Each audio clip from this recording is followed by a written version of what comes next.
vlog. Hindi ba dapat ikaw muna? Ikaw na lang muna. Oo ka muna. Sa'yo naman yung may ano talaga yung love. Well, ano, ako din naman yung sa experience ko kay Kirsten. First off, yung first day, nagulat lang din ako na Dami yung friends mo. grabe Grabe. na time na yun talaga. Troy and Linda.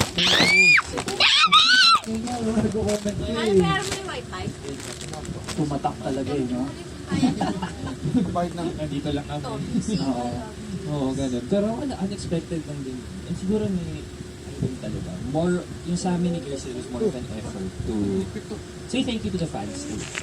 Kaya din kami gumagawa ng TikToks together to please the fans, para mag-enjoy sila, para yun talaga. Yung Shanty naman, ano lang, super unexpected yun. Oo, kasi na-excite na lang kami pare na parang ililift ko siya sa cheerleading.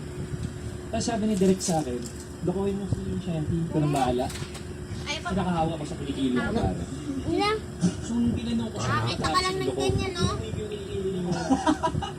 Lagay mo sa plastic yan, no? Joke lang ganun. Tapos, nakunan pala kami ng camera. Tapos nung nakunan kami, syempre si Shanty si Sir J. Idol. Medyo, syempre may parang tingin sa kanya na parang, alam mo yun, idol. Oo, idol. Star. Ginanong ko. Ginanong mo. Ginanong ko, bigla na yung galikilo. So ayun, parang nagka-traction na with your fans. Tapos, after that, ano na, pinakyan na namin after.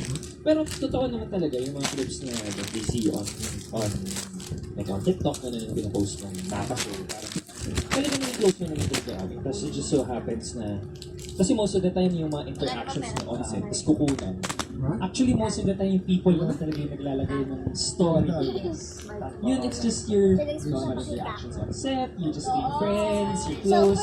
Pero once na-picture kayo, na video kayo, tapos bilang nilagyan nyo ng kwento ng fans, yun na yung magic ng love team or yung partnership. Yeah. Ikaw ba sa Angel?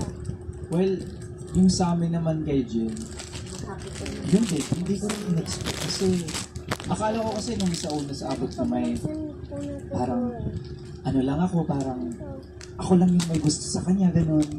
Until such time na Ay, sila ganun yung mga natin. karakter natin, Fred. Yung mga nakakabul, no? Oo, okay. Oo, ganun. Kapagod na nga ako eh. Hindi, I mean, ano, kasi nung panahon na yun talaga, hindi ko din talaga in-expect na kakaroon.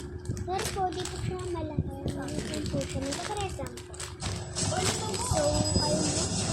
So, ayun.